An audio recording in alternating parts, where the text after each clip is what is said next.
Sometimes I think society forgets how much Black people have carried, how long they've carried it. For generations, they've faced injustice, humiliation, and endless struggle. And yet, they still choose love.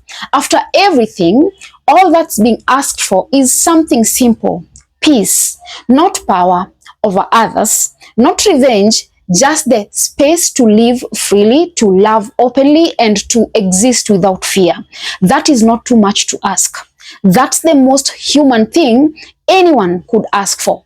The truth is, this isn't a demand. It's a plea for humanity to finally grow up, to see people, not color, to hear pain, not defensiveness, and to finally understand that peace for Black people is peace for everyone. Black people want to be left alone.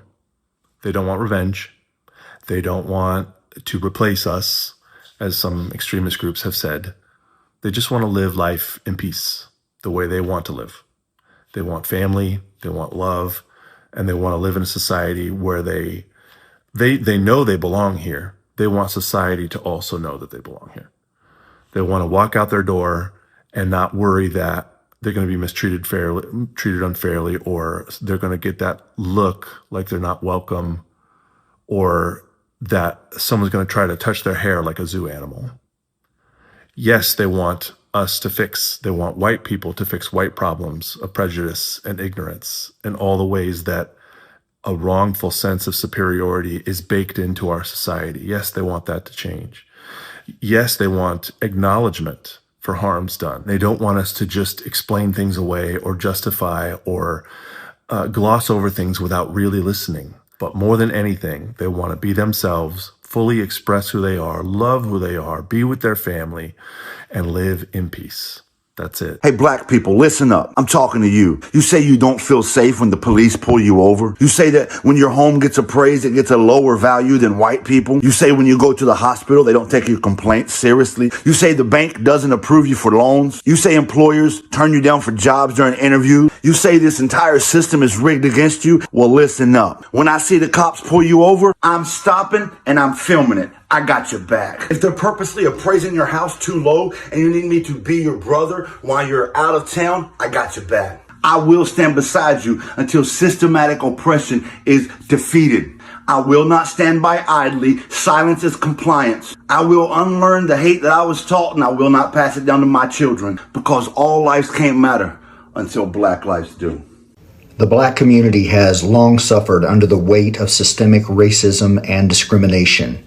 As white people, it is our responsibility to use our privilege to support and uplift the Black community. Here are a few ways that we can be better allies. Listen and learn. We need to listen to Black voices and experiences without interrupting or dismissing them. We should educate ourselves on the history of systemic racism and the ways that it continues to impact the Black community today. We should seek out resources, books, and documentaries that help us understand the issues. Next, speak up. We should use our privilege to speak up against racism and discrimination. We should challenge racist comments and behaviors, even if it's uncomfortable. Silence that which perpetuates racism. We should support Black-owned businesses in our communities. We should advocate for policies that support economic justice and equity. Donate to Black-led organizations. Financially support Black-led organizations that are working to address systemic racism and inequality. It can be done through regular contributions or contributing to certain campaigns and initiatives. We should also use our platforms for good as white people. We have access to platforms and audiences that the Black community may not have. We should use our platforms to amplify Black voices and perspectives, raise awareness about issues affecting the Black community, and promote positive change. Be open to feedback and learning from our mistakes, as we will make mistakes along the way. But it's important to acknowledge them, apologize, and learn from them. We should be open to feedback and willing to change our behavior and perspectives as we continue to learn and grow. Being a better ally to the Black community requires a willingness to listen, learn, and take action. It requires us to use our privilege for good, support Black-owned businesses and communities, and speak up against racism and discrimination. It's up to all of us to work towards a more just and equitable society, and being a better ally is an important step. 5 things most white people think about when they see a Black person. Number 1, that they are inferior. Number 2, that you're lazy. Number 3, that you're ignorant. Number 4, that you are illiterate. Number 5, that you have criminal activity and belong to a lower social economic status. But my saying is this: do not be judged by the color of your skin, but by the content of your character. This is Gilbert Wilkerson, and you're listening to Black Society.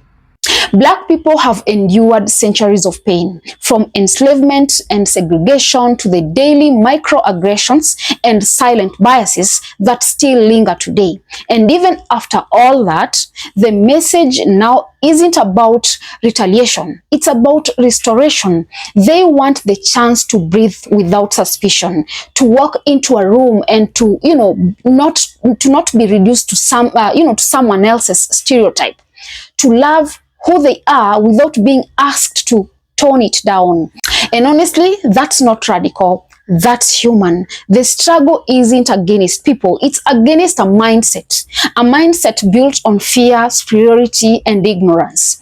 The healing begins when that mindset changes, when society stops defending itself and starts listening.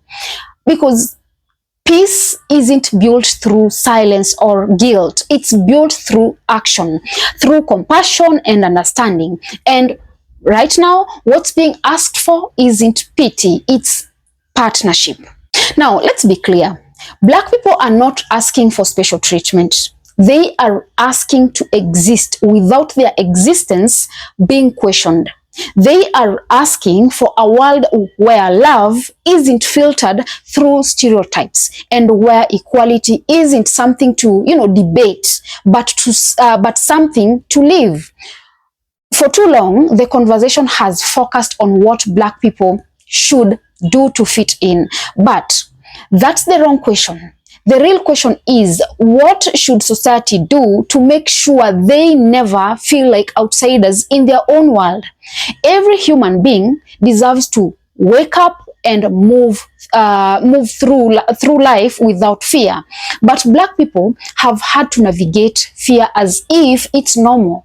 Fear when driving, fear when speaking up, fear when simply existing. That's not freedom, that's survival. And survival should never be the, default state for any community that has already given so much. What's being asked for now is peace. And peace begins with accountability. And it starts when those in positions of privilege stop pretending not to see what's right in front of them, when they stop trying to explain why racism or minimize it or address it up as something less harmful. Peace comes when acknowledgement replaces denial. When we admit that, yes, history was cruel and its shadow still touches the present, but acknowledgement isn't about guilt. It's about courage. It's about saying, we see you, we hear you, and we are ready to do better. That is the kind of peace that builds bridges. It's the kind of peace that allows both Black and white communities to breathe the same air without tension, without suspicion, without superiority. And yes, that peace requires work. It requires education, learning the truth, not the sanitized version. It requires compassion, listening to stories that make you uncomfortable. It requires, change in policies, workplaces, schools, and homes.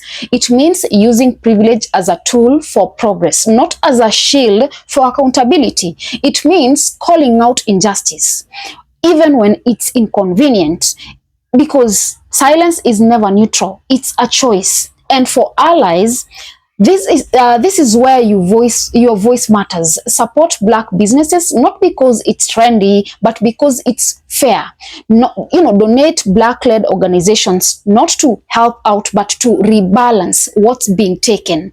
Amplify Black voices, not because they need saving, but because they deserve to be heard. Every act of acknowledgement is a step toward peace. Every act of compassion is a seed of love. Because when Black people say they want peace, they are saying they want a world that lets everyone breathe easier. They are saying love shouldn't be conditional.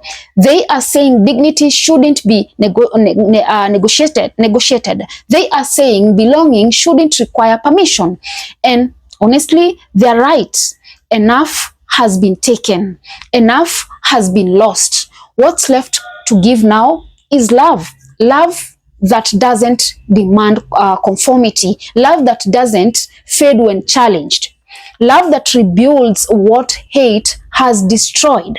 So maybe it's time we all stop asking, what do Black people want? Because the answer is the same thing everyone wants. Peace, love, and a fair chance to happiness. They've suffered enough.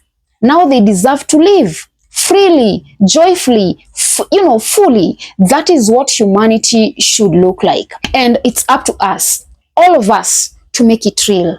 Guys, drop a comment. Let me know. What are your thoughts? Also, remember to subscribe, like, and share as well. And until next time, bye-bye.